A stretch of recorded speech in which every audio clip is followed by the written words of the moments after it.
Hello friends, नमस्कार। नए video के साथ फिर से आपके साथ हूँ। आज हम बात करेंगे प्रारंभ की, जो आज लिस्ट रिलीज हुई है उनकी संडे को ही। बहुत अच्छा काम कर रहे हैं वो। कल नहीं दे पाए थे लिस्ट, लेकिन आज उन्होंने दे दी। तो बीए बीएड की लिस्ट देखेंगे, BSc BEd CBZ, BSc BEd PCM, और एक कैटेगरी एचओजीसी क्या है, एआईओसी क्या है, इसके बारे में कौन सी कैटेगरी है इसके बारे में जानेंगे। भुवनेश्वर की बात करेंगे, आरआई भुवनेश्वर, आरआई अजमेर की बात करेंगे, और आपका जिनका नाम नहीं आया उनको क्या करना है ये भी बात करें। चलिए शुरू करते हैं। सबसे पहले हम इसको, ये जो प्रारंभ की वेबसाइट है, तो आप लोगों के लिए खुशखबरी है। इसके लिए मैंने पहली बार वीडियो बनाए हैं। अभी मैंने 2-4 वीडियो बनाए हैं, पहले कभी नहीं बनाए थे। तो ये शेड्यूल देख लीजिए सबसे पहले। तो आप लोगों ने शेड्यूल के अनुसार सारा काम किया है। इनको रिलीज, ये फाइनल लिस्ट रिलीज हो, final list of registered candidate आप लोगों ने रजिस्ट्रेशन करवाया था, उनकी जो कल निकाली थी इनको लिस्ट, वो कल नहीं निकाली थी उन्होंने, लेकिन आज रविवार को इन्होंने काम किया और वो लिस्ट आज अपलोड कर दी। मैं हालांकि थोड़ा सा लेट कर पाया, वो जरूरी कारणों से, जिन कारणों मैं अपरिहार्य कारण थे। तो ये लिस्ट है, तो मैं आपको ये लिस्ट दिखा देता हूँ। सबसे पहले बीएससी पीसीएम भी चलती है, लेकिन इस लिस्ट को समझ लीजिए। लिस्ट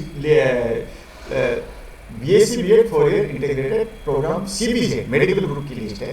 तो only the candidate whose particular figure in the merit list of CEE 2020 for Prarambh in respective course are considered for admission to Prarambh SIASTE Jhajjar. जो इन लोगों जो इस लिस्ट में नाम है उनको ही एडमिशन के लिए कंसीडर किया जाएगा। Only the candidate mentioned eligible with the considered for further stage of counseling and admission process। ये ही कैंडिडेट अगली स्टेज के लिए पात्र होंगे, तो जानते ही। और candidates mention not eligible will not be considered for further stage of counselling process.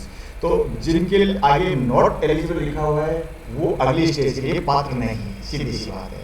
This list is prepared on the basis of registration made by candidates and documents attached thereto. तो ये list किस तरीके से तैयार की गई है, जिन्होंने रजिस्ट्रेशन कराया और फिर उन्होंने जो डॉक्यूमेंट्स हैं वो भी अटैच कर दिए जो इनके द्वारा मांगे गए थे, उनका ही नाम है। जिन्होंने रजिस्ट्रेशन तो करा दिया, डॉक्यूमेंट्स अपलोड नहीं करे उनके समर्थन में, सपोर्ट में, तो वो उनका नाम नहीं है। If at any stage it is found that candidates does not satisfy the necessary eligibility criteria for admission into institute, his eligibility status will be summarily discarded। देखो मैं हिंदी में आपको इसलिए बता रहा हूँ कि मेरे हिंदी वाले भी अच्छी तरह समझ सकें, अंग्रेजी वाले भी तो समझ ही रहे हैं, उनके लिए तो लिखा ही है। तो अगर आपकी पात्रता में आपके पेपर्स हैं उनमें कोई फिर भी कोई दिक्कत आई, आप एलिजिबिलिटी क्राइटेरिया में नहीं आ रहे हो, तो फिर आपकी पात्रता रद्द की जा सकती है। This list is prepared based upon the information provided by the candidate. तो ये लिस्ट जो कैंडिडेट ने, अभ्यर्थी ने जो जानकारी उपलब्ध कराई उसके आधार पर बनाई गई है। Institute reserve the right to amend, remove, inadvertent error etcetera at any time without prior notice. बिना पूर्व सूचना दिए इसको प्रारंभ को अधिकार है कि ये प्रार्थी के द्वारा जो सूचनाएं दी गई है उसके आधार पर लिस्ट तो बना दी गई है, तो इंस्टीट्यूट को अधिकार है कि वो इस लिस्ट में सुधार कर दे और किसी का नाम हटा भी सकता है। फॉर एचओजीसी और other reserve category only the documents as prescribed by Haryana government are considered. HOGC ये सुन लीजिए आप, Haryana open general category. HOGC का मतलब है हरियाणा ओपन जनरल कैटेगरी या other reserve category only the documents as. ये हरियाणा सरकार के द्वारा ये डॉक्यूमेंट्स हैं, वो जारी किए गए डॉक्यूमेंट्स ये जमा कराएंगे तभी उनको इसके लिए कंसीडर किया जाएगा, नहीं तो वो किसके लिए एलिजिबल होंगे, AIOC। Candidates not found eligible in their respective reserve category will be considered in AIOC और HOGC एज पर व्यू। जिन कैंडिडेट्स ने ये हरियाणा गवर्नमेंट के द्वारा जारी किए गए ये पत्र है, कागजात जमा नहीं कराए हैं, तो उनको ऑल इंडिया ओपन कैटेगरी में माना जाएगा। AIOC है ऑल इंडिया ओपन कैटेगरी में, या फिर हरियाणा ओपन जनरल कैटेगरी में माना जाएगा। SC/ST का सर्टिफिकेट वगैरह नहीं जमा कराया तो उनको ऐसा नहीं माना जाएगा। एप्लीकेशन देगा AIOC और HOGC। अब इसमें देख लेते हैं, आप देख रहे हैं, मैंने यहाँ भी देखा है कि जैसे नेहा कुमारी है, इनका दूसरी जगह नाम है नेहा कुमारी संतोष कुमार। तो ऐसे लिस्ट में फिर से जैसे RI की लिस्ट आई थी, उनमें कई जनों के नाम थे, मैसूर की लिस्ट में अजल के नाम 4-5 जगह है, ऐसे ही यहाँ भी लिस्ट में कई जनों के नाम आपको मिलेंगे, लिस्ट आप खोल के देख सकते हैं, ठीक है। तो मैं बता देता हूँ, हाँ एक दो चीज़ बता देता हूँ। जैसे वर्षा है 93 पर जितेंद्र हरियाणा EWS से फॉर्म भरा था, तो EWS फॉर्म हरियाणा की EWS eligible in HOGC category as per documents, लेकिन इनके जो डॉक्यूमेंट्स है उसके अनुसार ये EWS के लिए पात्र नहीं है, ये हरियाणा ओपन जनरल कैटेगरी के लिए पात्र है। बिल्कुल ये एलिजिबल तो है लेकिन EWS के लिए नहीं है। अब देखिए ऐसे ही मैं बता देता हूँ, प्रिया कुमारी है BCA, इन्होंने इसके लिए अप्लाई किया है, लेकिन eligible in BCB category as per documents जो जमा कराए इन्होंने डॉक्यूमेंट्स के हिसाब से बैकवर्ड कास्ट B कैटेगरी के लिए पात्र है। समझ गए होंगे आप, EWS ये दक्षता हाउस है, लेकिन इन्होंने डॉक्यूमेंट्स सही जमा नहीं कराए EWS के, तो ये फिर किसके लिए HOGC के लिए पात्र है। चलो मैं आपको बता देता हूँ कितने एलिजिबल है, ये बस यही है, आप अच्छी तरीके एलिजिबल है सब, लेकिन कैटेगरी चेंज है। यहाँ देखिए शशिकांत राय ये SC का इन्होंने भरा था, लेकिन eligible all India open category के लिए, अदर स्टेट के थे, लेकिन इसके लिए अदर स्टेट के होने की वजह से कोई इनको आरक्षण नहीं। अब इसके बाद आप देख लो कितने पात्र हैं लोग, तो 208 लोग इसमें CBJ में पात्र हैं, ठीक है, नॉन मेडिकल मेडिकल में 208 लोग पात्र हैं, बाकी सारे 209 के बाद जितनी भी बड़ी लिस्ट है ये इतने लोग अपात्र पा गए 250, यानी 41 लोग हैं, 42 लोग हैं वो अपात्र हैं, ठीक है। अब ये इनको अब आपको काउंसलिंग करनी है, मैं उसके अनुसार ये आपका शेड्यूल है, तो ये फर्स्ट राउंड काउंसलिंग हो जाएगी, आपका नाम इसमें आ गया है, display of first merit list on institutes website, तो ये 19 तारीख को ये डिस्प्ले कर दी जाएगी। जब आप आगे का प्रोग्राम ये लिस्ट तो जारी कर दी गई है और काउंसलिंग हो जाएगी, ठीक है। ये आप BSc की देखिए, आपने BA लिस्ट हो देख लीजिए, वो को सेम ऊपर सेम बातें लिखी हुई हैं, और ये इंटीग्रेटेड प्रोग्राम है, एलिजिबिलिटी नॉन एलिजिबिलिटी लिस्ट है। ये देखिए नेहा कुमारी BA लिस्ट में, मैंने बताया ना आपको कि कई नाम आपको दोबारा रिपीट होंगे। नेहा कुमारी, संतोष कुमार यहाँ भी ऑल इंडिया ओपन कैटेगरी में एलिजिबल हैं, इनका मतलब और कहीं नंबर आया हो तो इनका यहाँ नंबर आ जाएगा।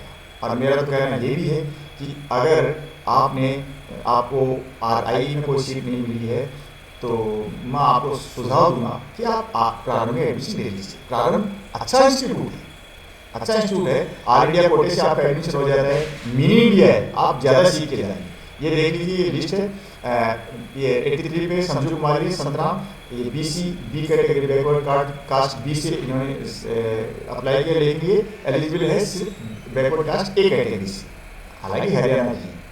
ऐसे ही ये आप ये और देख लीजिए, रिंकू सेठी इन्होंने अदर स्टेट के हैं, SC से इन्होंने अप्लाई किया, लेकिन ये यहाँ रिजर्वेशन नहीं लगेगा, eligible all India open category, बस यही लगेगा। अब मैं बता देता हूँ आपको कि कितने कैंडिडेट्स की लिस्ट है BA वाली, ये देख लीजिए आप, ये 262 की लिस्ट है BA 262 262, और कितने लोग थे इसमें लिस्ट में 292, ये नॉट एलिजिबल, ठीक है, 30 लोग नॉट एलिजिबल। अगली लिस्ट देखते हैं, BSc PCM की देख लेते हैं, ये सेम है सब कुछ। और ये देखिए आप यहाँ नाम देखेंगे जतिन यादव, ऋषभ कुमार, तो ये आप खुद जाके देख लीजिए, वेबसाइट पे जाएंगे तो आपको नई लिस्ट आपको मिल जाएगी, प्रारंभिक वेबसाइट आसानी से खोलेगी, ठीक है। तो आप खुद देख लीजिएगा, और आपका नाम है तो आप खुशी मना सकते हैं, ठीक है। और क्योंकि अगर आपका मैसूर में नाम आ गया है, आपका भोपाल में नाम आ गया है, तो आप फिर वहाँ कर लीजिए। आपका नाम नहीं है तो फिर आप इधर देख सकते हैं, मेरिट में यानी वेटिंग में आने की गुंजाइश नहीं है तो आप देख सकते हैं। अब ये देखिए यहाँ हिमांशु कुमार पाराशर हैं, चित्ररंजन कुमार सिंह अदर स्टेट के हैं, all India open category eligible है as per CE 2020 list and request of candidate considered in BSc B.Ed institute of BA B.Ed। तो ये लिस्ट के अनुसार ये BSc B.Ed और BA B.Ed दोनों के लिए कंसिडर किए गए। आप BA B.Ed भी देख सकते हैं, इसमें भी आपको इनका पाराशर का नाम मिलेगा, ठीक है ना, और वहाँ भी आपको इनका नाम मिलेगा, ठीक है। चलिए आप नहीं ढूंढे तो कोई दिक्कत नहीं है, तो आपने BSc B.Ed की लिस्ट देख ली, हिमांशु पाराशर का नाम देख लिया, कुछ केस अलग टाइप के हैं लेकिन ये एलिजिबल है, एलिजिबल हैं। लेकिन इस लिस्ट में देखेंगे तो आप कितने लोग एलिजिबल हैं? इस लिस्ट में आप देखेंगे 304 लोगों की लिस्ट है पीसीएम की, 304 लोग एलिजिबल हैं और कितने लोग नॉट एलिजिबल हैं? और ये 358 यानी 54 लोग नॉट एलिजिबल है। जो नाम किसका है? जिन्होंने काउंसलिंग यानी रजिस्ट्रेशन करवाया है। अब रजिस्ट्रेशन करवाओगे तो अब आगे काउंसलिंग में तभी भाग ले पाएंगे हम लोग। ये शेड्यूल को इसको फॉलो करेंगे। फाइनल लिस्ट जारी कर दिए। अब काउंसलिंग में इनको एक तरीके से काउंसलिंग के लिए बुला लिया गया है। तो आप first merit list on institute website display, ये मेरे इसी इंस्टीट्यूट की वेबसाइट पे आपको 19 तारीख को नजर आ जाएगी। तो आप 10 बजे से आप ये काउंसलिंग कर सकते हैं। Submission of admission form and other documents bye candidates and upload documents. तो ये आप 19 तारीख को ये एडमिशन फॉर्म और अदर डॉक्यूमेंट्स हैं, ये आपको अपलोड करने हैं इसी वेबसाइट पे जाके। Release of provisional list of candidate for admission in first round. अब जो ये 19 तारीख को, 19 का मतलब क्या है? कल है दोस्तों, कल आपको ये सारे काम करने हैं जिनका लिस्ट में नाम है ना। और 20 तारीख को ये फिर लेट शाम को लेट तक ये क्या करेंगे? ये आपकी प्रोविजनल लिस्ट डाल देंगे जिनका एडमिशन हुआ है।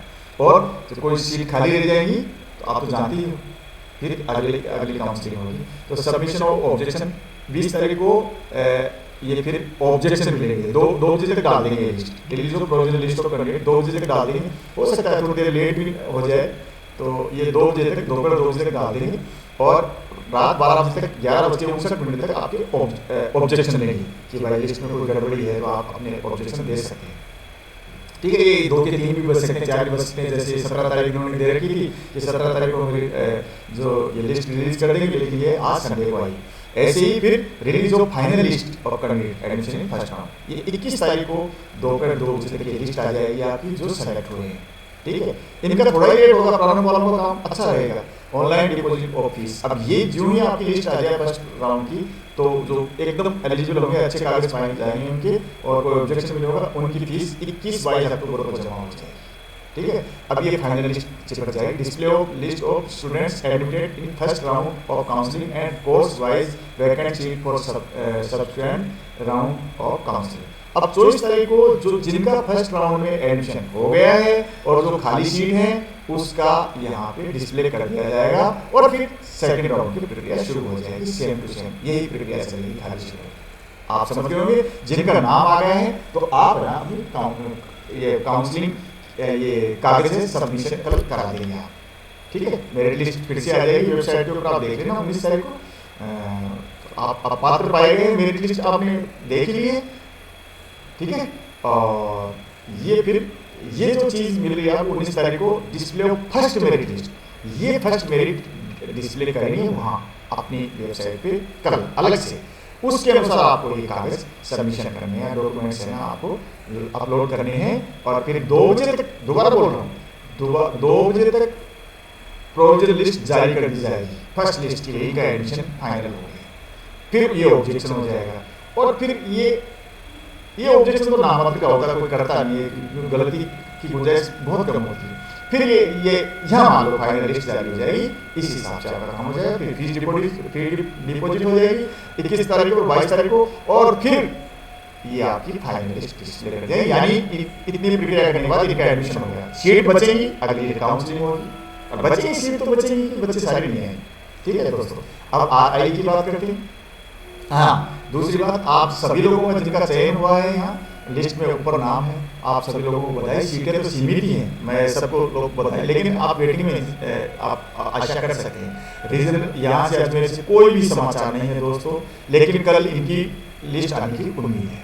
ठीक है, और ये रहे मैसूर की बात। तो मैसूर का जो इम्पोर्टेंट डेट्स है आप देखेंगे तो सॉरी भुवनेश्वर का नाम आ गया, ये RI मैसूर भुवनेश्वर की बात है। तो RI भुवनेश्वर की बात करें तो ये इंपॉर्टेंट डेट्स फॉर एडमिशन 2020-21 का, तो ये कल है, ये लिस्ट अपलोड कर रहे हैं कि कौन कौन सेलेक्ट हो रहा है, कौन कौन नहीं। इसको कल हम देख लेंगे, कल इंतजार करेंगे, आपके साथ मैं भी इंतजार करूँगा। मेरे चैनल से जुड़े रहिए। बताना जरूरी था दोस्तों, अगर आपको कोई चीज़ नहीं बताएंगे कि ये हो गया। मेरे चैनल के जो सब्सक्राइबर उनको कैसे पता लगेगा कि ये लिस्ट ऐसे आ गई है। तो मैंने आपको सावधान रहने के लिए, सतर्क रहने के लिए कल आपको क्या काम करना है, कल का काम कर लीजिए। और जिनका RI भोपाल, RI मैसूर में जिनका सिलेक्शन हो गया है, जिनका मेरिट लिस्ट में ऊपर नाम है, वो अपनी कागजात वगैरह जो शेड्यूल दिया हुआ है उस हिसाब से तैयार कर लीजिए। उसके बारे में कल अगले वीडियो में बात करता हूँ। तब तक के लिए नमस्कार, थैंक यू, जय हिंद।